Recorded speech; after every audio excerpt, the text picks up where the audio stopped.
morning, good morning. Calm before the storm.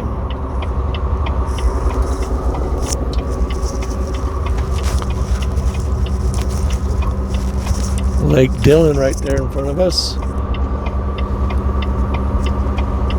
See the snow up there to our left at 11 o'clock up on the peaks. The south side melted off.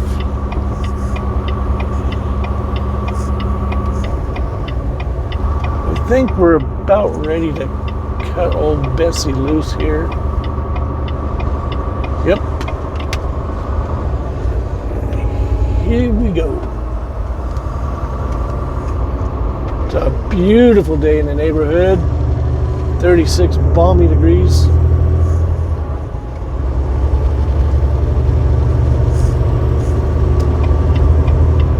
We are mega light. Maybe 3,000 pounds load. Going to Tacoma, Washington.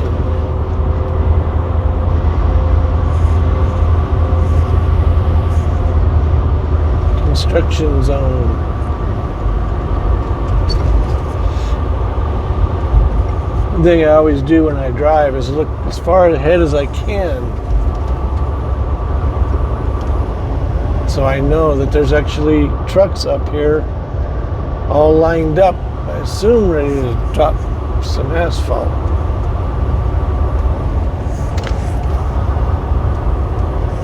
It's not my asphalt, it's not your asphalt, it's the government's asphalt.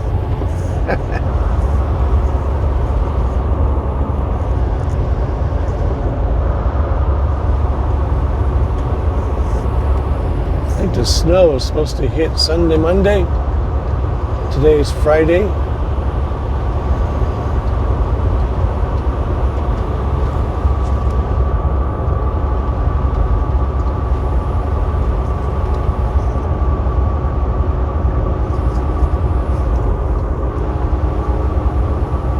I'm going to try a ploy to get around this.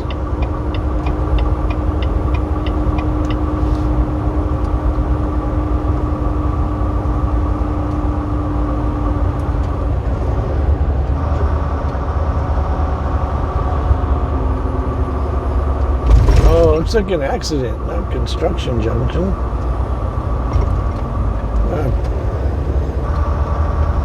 Truck didn't know what he's doing.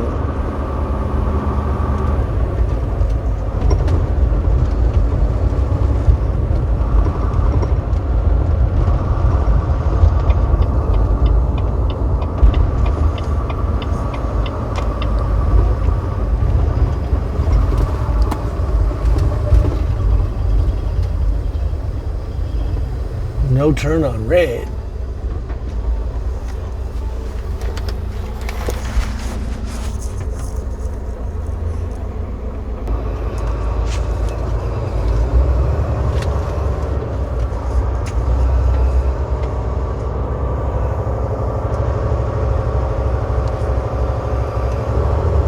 Looks like fuel.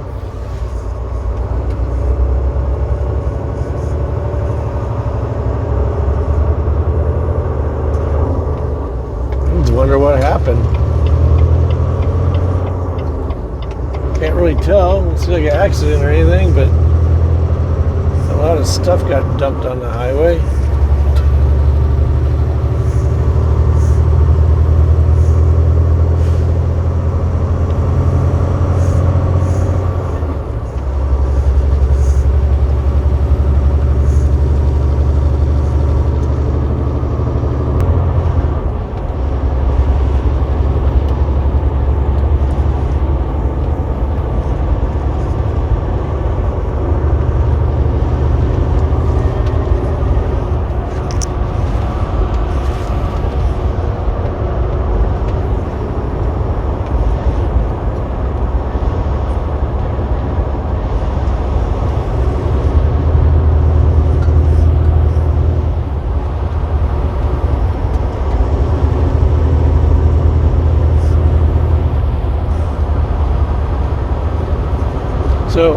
We just came off of a 34. I got in, what is today? Today's date is, it's Friday the 21st of October.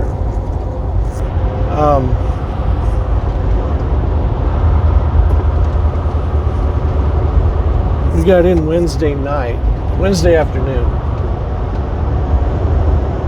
Turned my paperwork in, filled the truck up, got it all ready to rock and roll, and then hopped in the Jeep and headed to Grand Junction. Because I was going to sit around all day Thursday and not do anything. But I had things to do at the house, like drain the lines and the sprinklers, and blow them out is what you do with air, basically.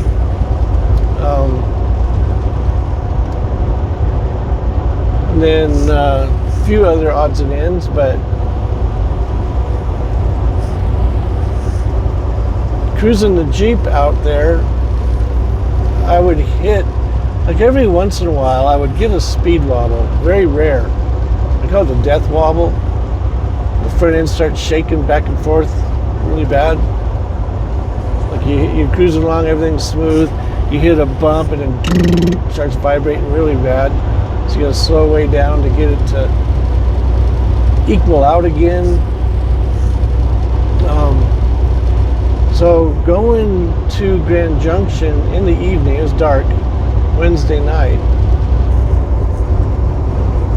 So it'd be the 19th. I would hit, I think it went, I got 4 death wobbles, and I looked up on YouTube University, and a few people said that it was a track bar. Replace that. There's an eye on one end and a ball joint on the other. The ball joint goes to the frame, the eyelet goes on the steering, and so I replaced that. Well, I the next day, which was yesterday, went and bought the part, then I replaced it. And then I noticed that there was a shock absorber in the system, steering system of the Jeep. They call it a steering stabilizer. And I was thinking to myself, well, heck, if that thing is loose, once you get a shake, I can see it not dampening it, but letting it run rampant. So I replaced that as well. It was kind of fun. I had to beat the heck out of the tapered ball, the tapered end. It wasn't a ball joint, it's a tapered end. That goes onto the steering mechanism. And I was beating on it. I used some lubricate, penetrating oil. Still didn't come out, so I've got a little portable torch. So I just fired that puppy up and heated the female part, and then proceeded to bash it with the sledgehammer, and finally, boom, popped it off.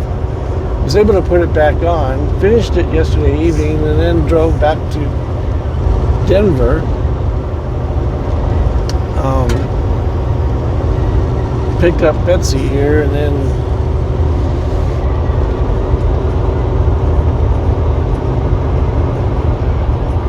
we grabbed our trailer this morning, and now we're headed to Tacoma. It used to be they would give you 2 days to get there. They would load it Friday night for the Pacific Northwest, PNW. And I never had a problem getting there. It was 21 hours. You have 22 hours to do it in. So not a lot of room to have any issues. Anyway, they switched it to load on Thursday instead of Friday night and give a driver 3 days to do it in.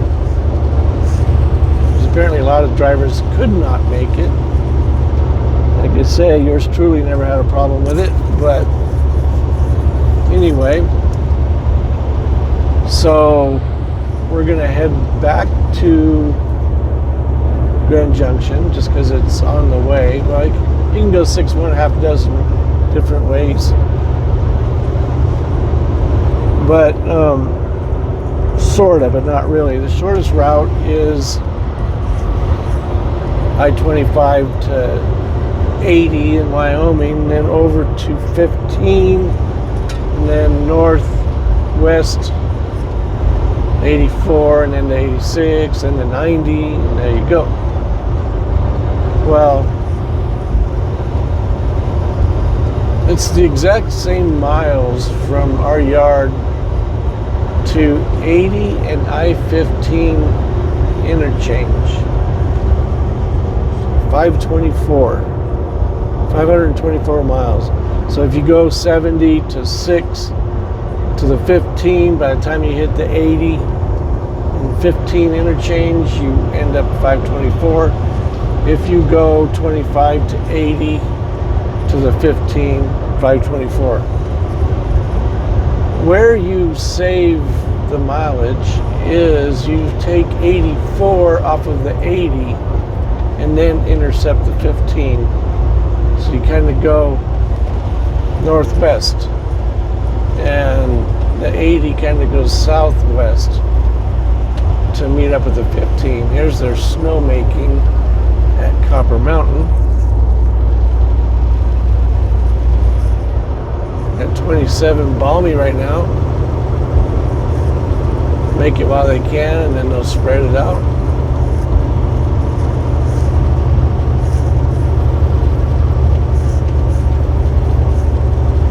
Making quite a bit. So anyway, I mean, it's not that much of a difference, but it is shorter to go that way. But I'm a day early. So we're going to swing back by the house and then take care of a few more things. And then this car looks like a cop car. It was private security, that's why.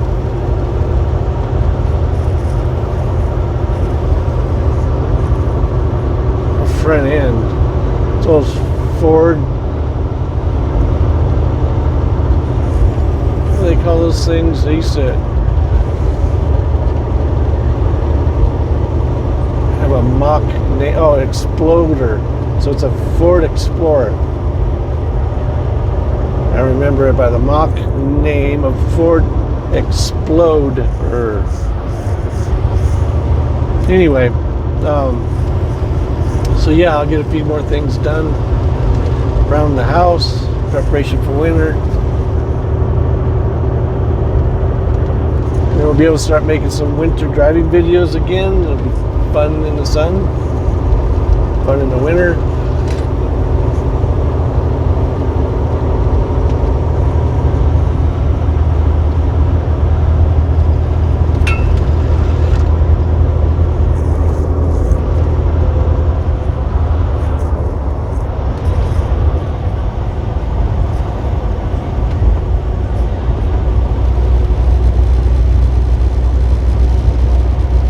So anyway, back to the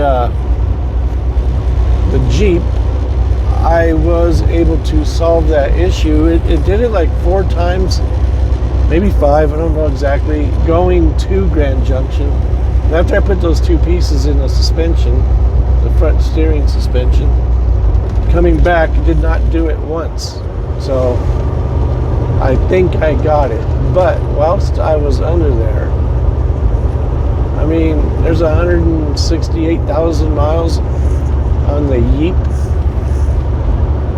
So I think what I'll do is I'll have to take some time off, only because, well, on the time frame of it all. Like I would have to get an appointment for an alignment, have all the parts. It has to be on the right day, i.e. a Friday, Saturday, or Monday. And then pull all the parts off, replace them, all the ball joints and bushings and stuff, replace them all, get it as close to what it already is, and then turn it in for alignment. But I think I'm just going to do that because of the mileage and because I had the speed wobble, the death wobble they call it. I'll just take care of the whole front end of it all, get a nice Cadillac ride out of the Yeep.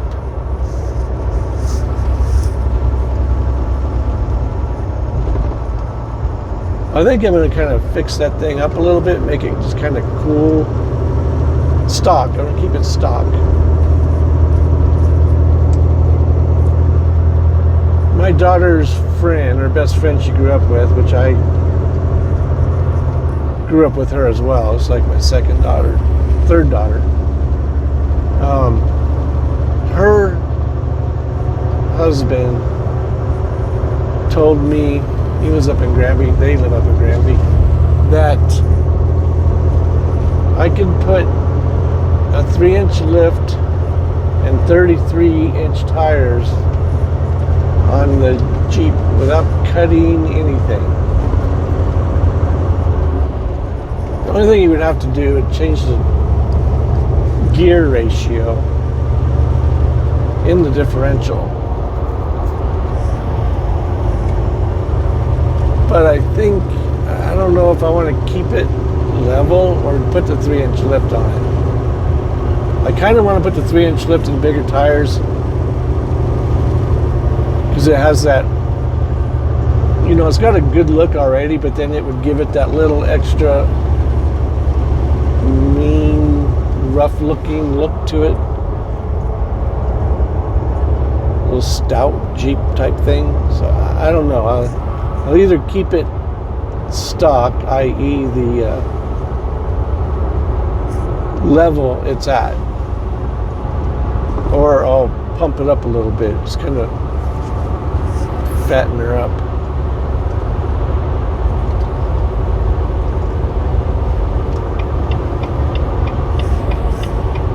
I get over, do I want to another? I just read that sign, they're pretty strict on the downhill speeds. But sometimes you get behind people and they do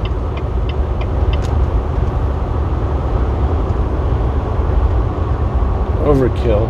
It's a nice looking truck.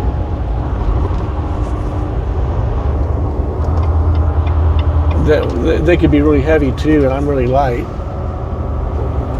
There's a state trooper. He's going after somebody, I think. He's hiding right in the right spot. I don't think he's going after the tractor. No, he's going after that car, that little black car. He's going in. Oh, look, get him going down the highway.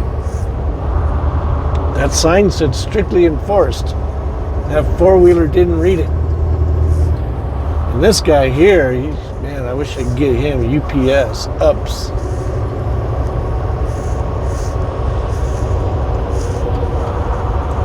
Too bad that trooper's going after the four-wheeler. He could nail him.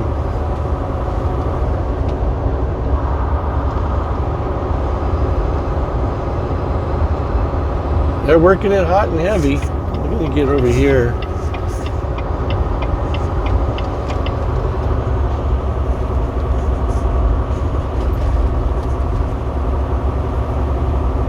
This is not the officer who just took off in front of us.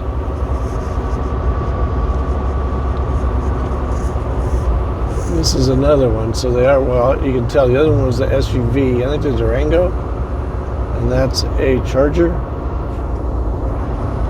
Oh, he's bumming. Not in a construction zone, so he's lucky.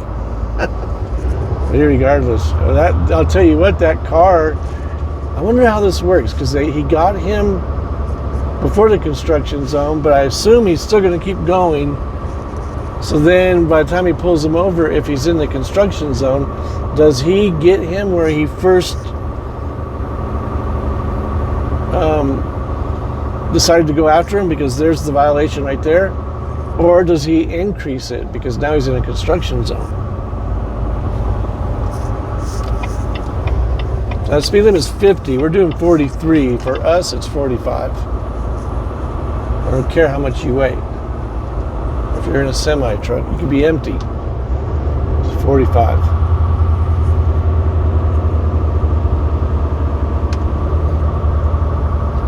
You can try to argue the point, but it ain't gonna do you no good.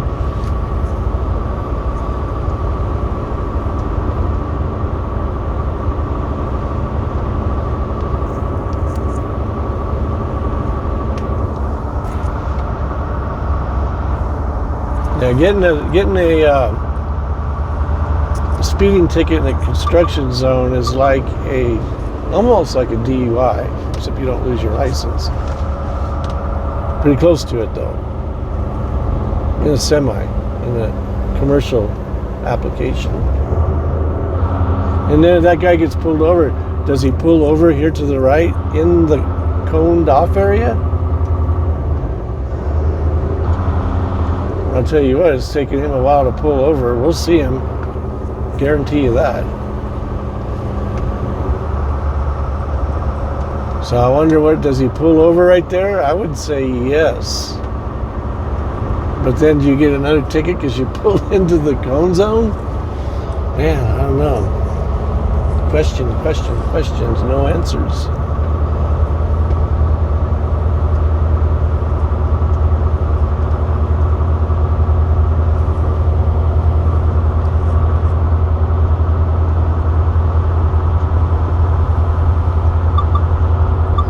That is a washer fluid is low.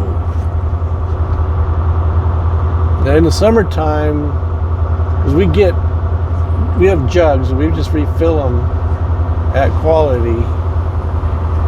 We refill them so we don't have to buy them on the highway, out on the road. But in the summertime, it takes about 2 gallons, maybe 2.5, but you end up with a half-gallon reserve. So when it starts beeping like now, I have a half-gallon left. If I add, I would put it in 2 gallons. I don't know what they're doing on this side. I know what they're doing on the other side. Widening it. I don't know what they're doing over here. Anyway, that guy's just not pulling over, is he? In the summertime, I add 1 gallon and then 1 gallon of water. Dilute it. The reason being is to stretch it. But if you do it in this wintertime, then you drop the freezing point. Or you raise the freezing point. Is that right? Let me see.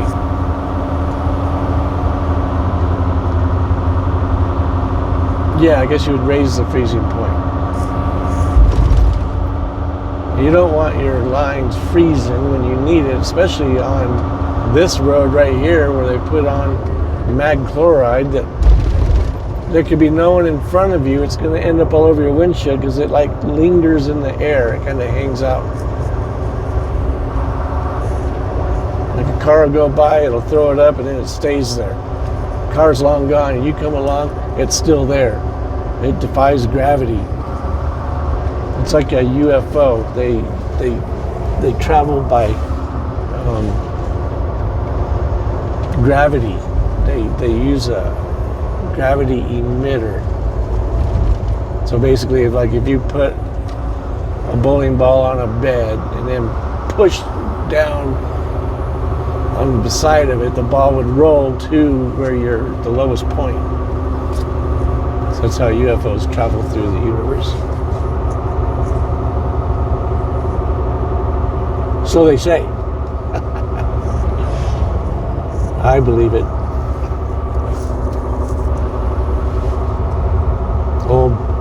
Bob Lazar said that element 115, he just didn't know how they did it. How they made it. They don't know how it works. They kind of know, like, they're using gravity to do that, but they don't know how. So, like, if you see a flying saucer sitting level, I guess when they're up in space, they turn on their side, and then the gravity emitters are in the center on the bottom. So when they turn on their side, they're now having the emitters face in front of us, like us right now, going this way. They turn them on, and then the ship falls into the gravity it created.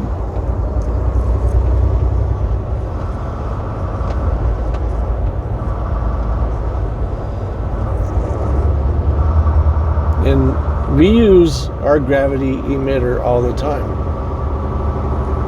It's called Mexican Overdrive.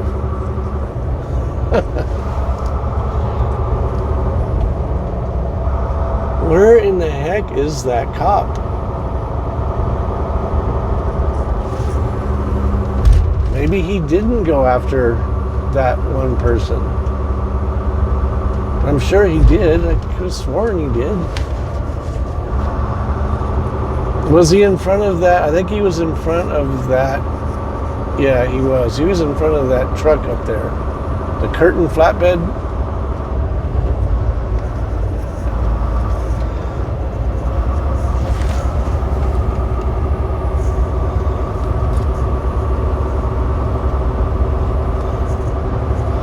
Man, we got some hunger issues going on. We're going to have to grab something to eat. There's a Mexican restaurant there in Glenwood Springs.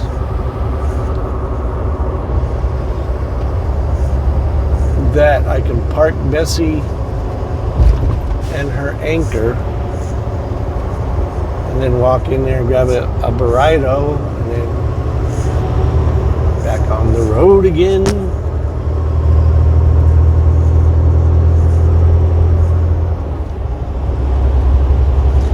Yeah, I was going to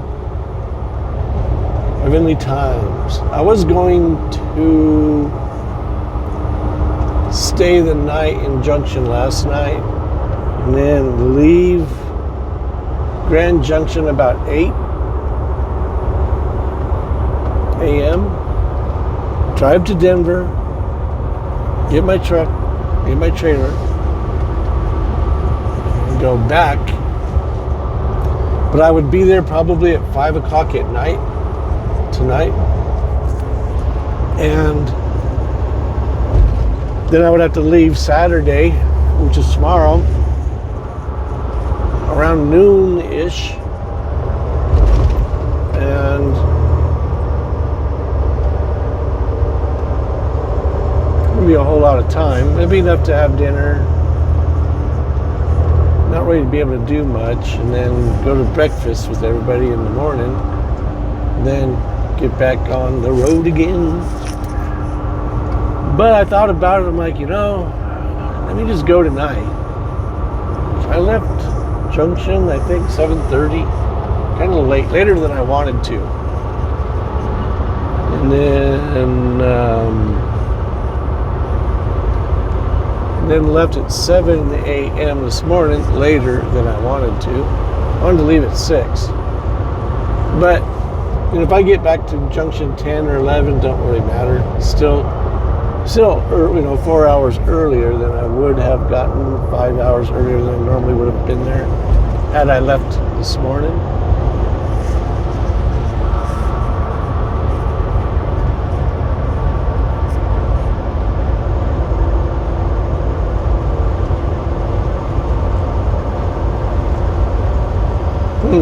Maybe that guy didn't do any violation. And maybe that cop was, because it was a trooper, maybe he was going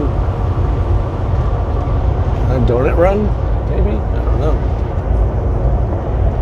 Oh, I shouldn't be stereotypical, right? But in today's climate, I guess it's okay to be that way against officers, which I think is wrong. And it's also okay to hate people that have different color skin than the flavor of the day, which is, again, wrong. But they want to divide us. They had to find something to divide us, to destroy us, and apparently they found something. I wonder what they're doing here.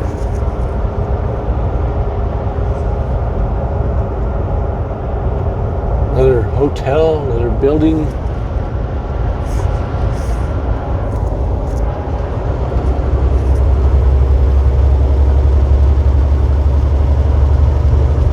Few straggler leaves left. If a windstorm comes through, because the snow is coming. Like 2 or 3 days. They said something I read. I didn't get into the article. I read my headline reader. 24 inches of snow expected. That is nice. I can dig it.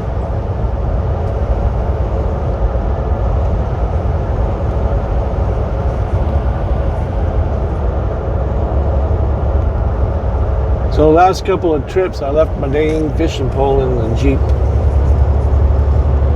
Because I went up to Fairplay, did a little gold panning and did a little fishing. When I had another 34-hour break, I had a day. I'm like, I'm not going to go all the way to Junction and try and come back because I didn't have no really reason. So I took the Jeep and went up to the mountains, did some fishing and gold panning. No gold, 3 fish. Let them all go, of course. That's what we do. Unless we're going to eat them, but for me, it's all about the sport of it all, the action. So I do not touch the fish. I've gotten good enough to where I can reel them in, let them go, and never touch them. Not because I'm afraid to touch them. That's not the case at all. This is why. If you don't have to touch them, don't touch them. So, and it also keeps you from having to clean your hands, you know, and so I just don't deal with it. Catch and release.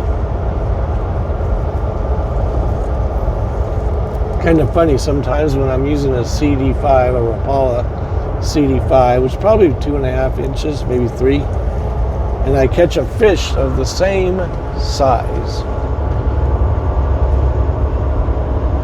On the same lure. I'm like, what is going through his head?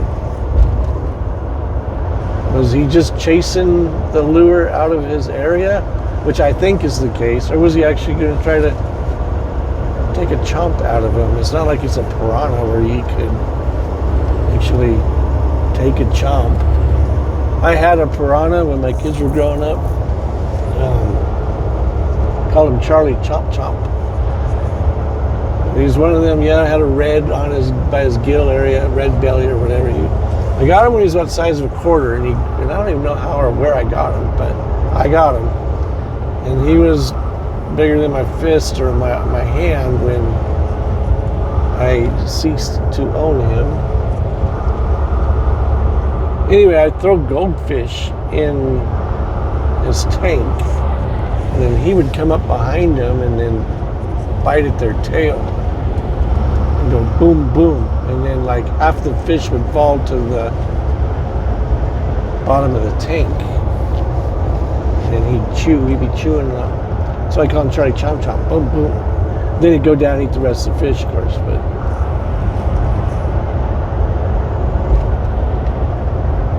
yeah, I didn't throw flakes of food on top of the water.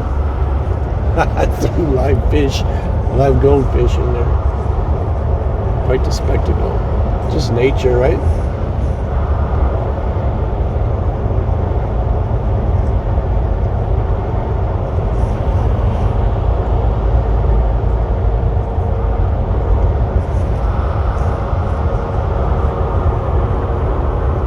My son put the caissons in this section, this house, the hotel or whatever they're building, condos.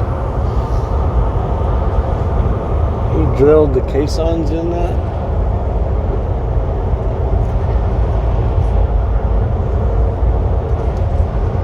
That's what he does, he's a driller. But then he turns wrenches on the side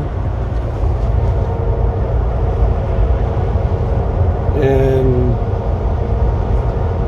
takes my grandson to all his race events in motocross. Him and this other guy are the two fastest in the state of Colorado, 17, 18 years old. I don't know if it's their age group, which I think it is, or if it's just overall. But he's definitely headed to Motocross Pro.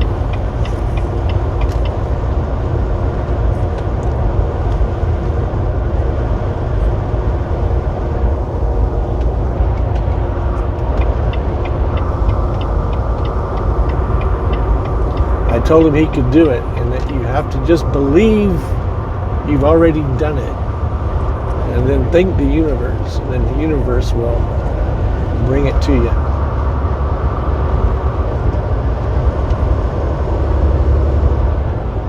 Minturn anglers. You know, I'm going to say it again. I've said it before, but I'm going to say it again.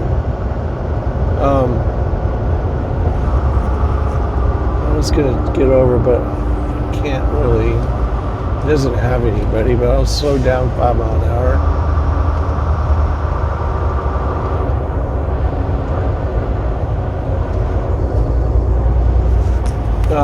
Yeah, that other cop must have been on a donut run because he ain't around.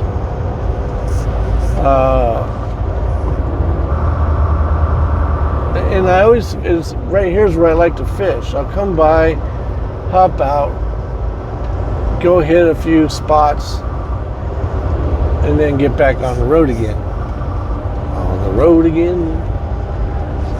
And every time there's fly fishermen already there, I get flack from them. And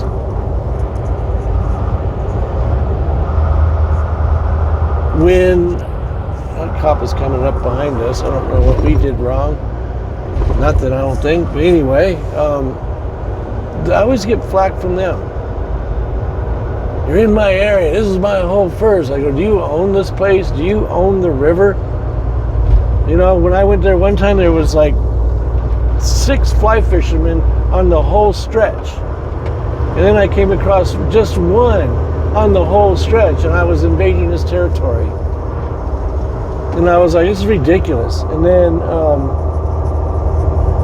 I had a fly fisherman over there in Fairplay. I was on a lake, and I'm like, he goes, do you mind if I hit this hole over here? I'm like, go ahead. I don't care. I don't own this place.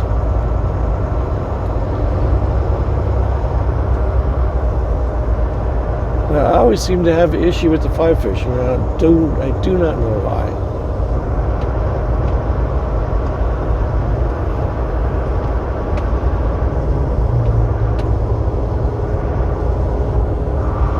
The state trooper is back there, but he has since moved from our lane to the travel lane, or the passing lane. We are in the travel lane. Ah, what a gorgeous day.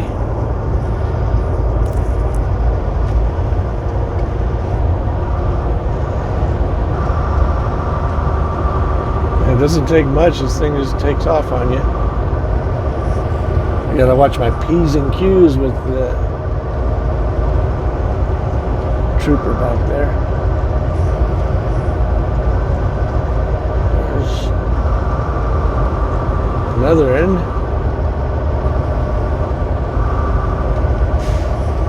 Temperature's warm today with those boys. We got 39 balmy degrees. I like their paint job too.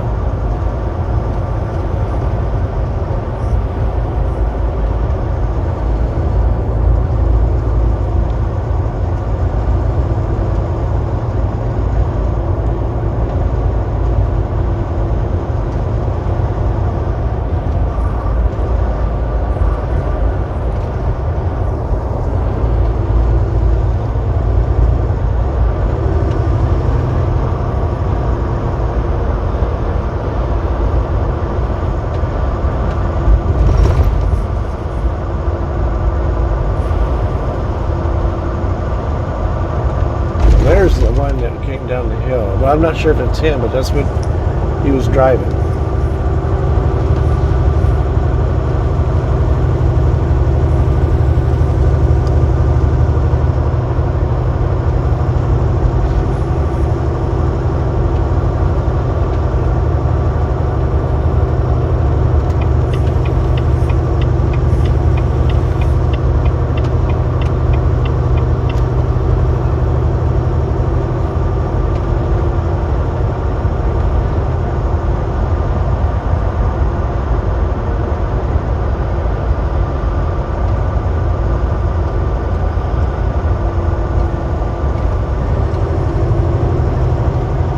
Mixer truck up there, it seems to be doing okay. I gotta go a couple of miles over to get around this other truck. A flatbed curtain hauler.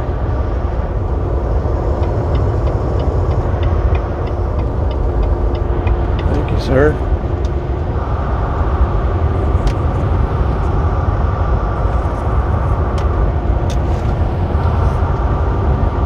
He's going to try to get himself a median parking spot.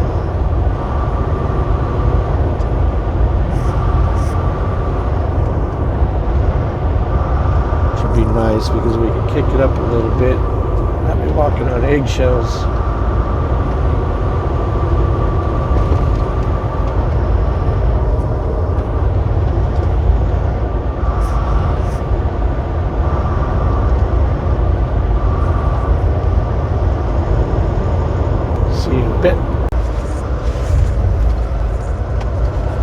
Made it to Glenwood Canyon.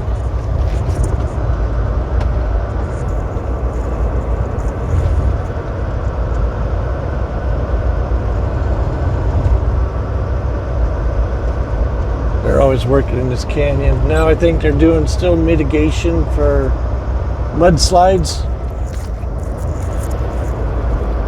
Them slides, them mudslides.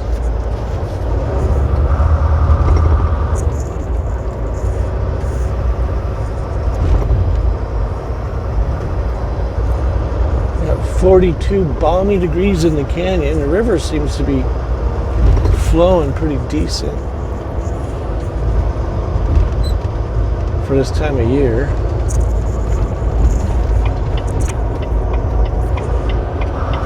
Bit muddy, eh?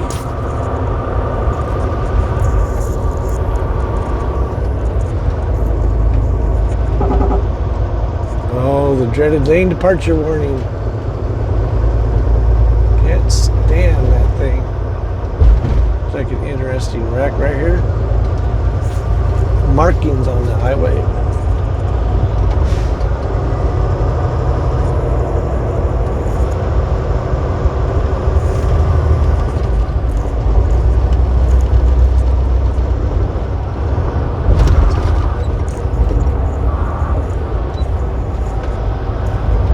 Just about burrito time. Burrito.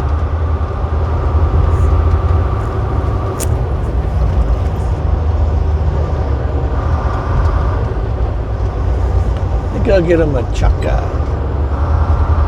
Con huevos. Like shredded beef with eggs.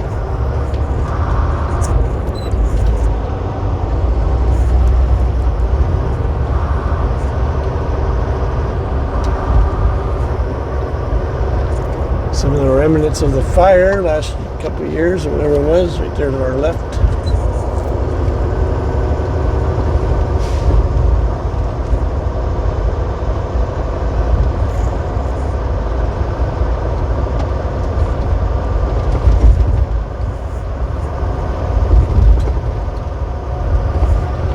I need to put another speedball on my steering wheel, but there's one state they are illegal in. Sick bird. That's Washington. That's where we're headed.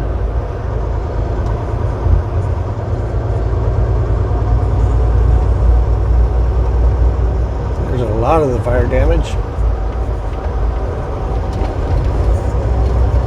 We got 10:10 in the morning.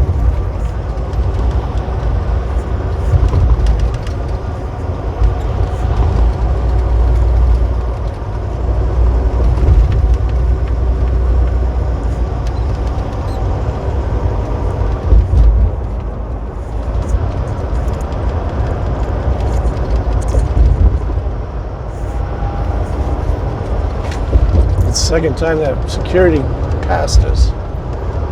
We did it a lot faster this time.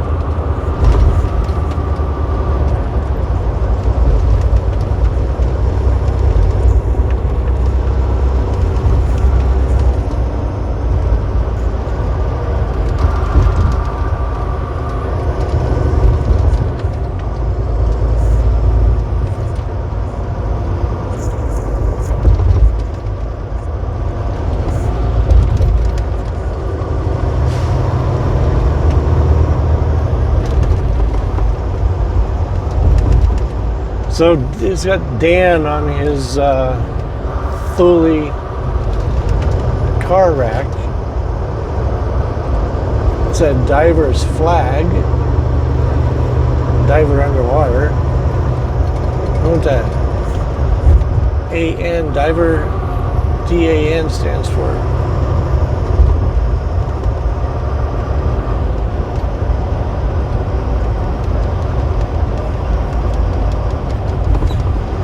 Marine.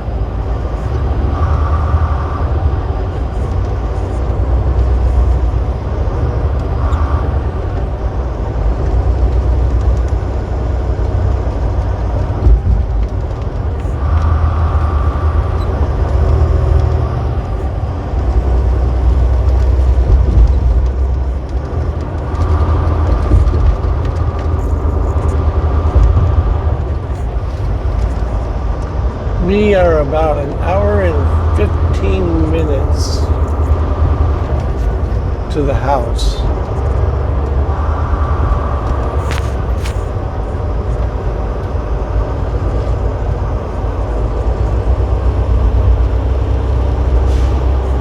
No name.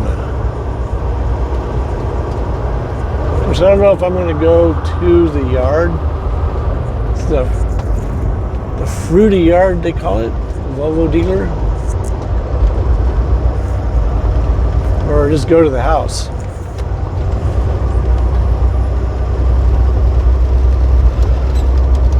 I haven't decided yet. But we'll end the video here. Don't make it too long. Up there on the hill is their rides that they have. Like an amusement park up there. It's the east side of Glenwood Canyon. Well, east side of Glenwood Springs, Colorado. Not the canyon, because the canyon's over by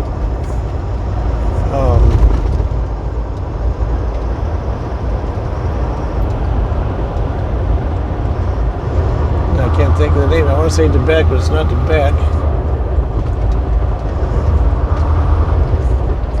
Mile marker 133.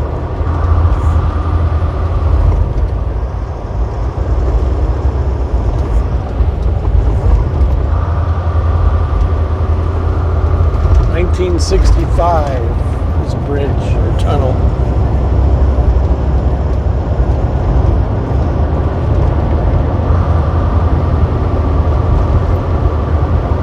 Elevation 5746, just a little over a mile. 400 and change.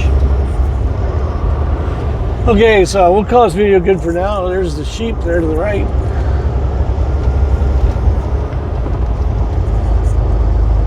It was a nice little cruise, so thanks again for riding shotgun with Mountain Man Mike.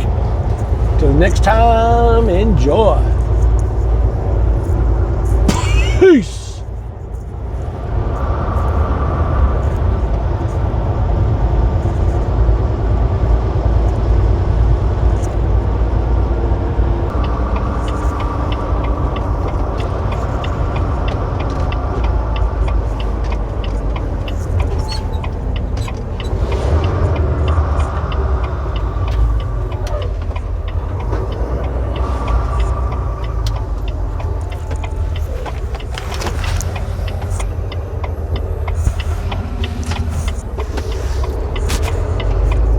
Grab ourselves a burrito.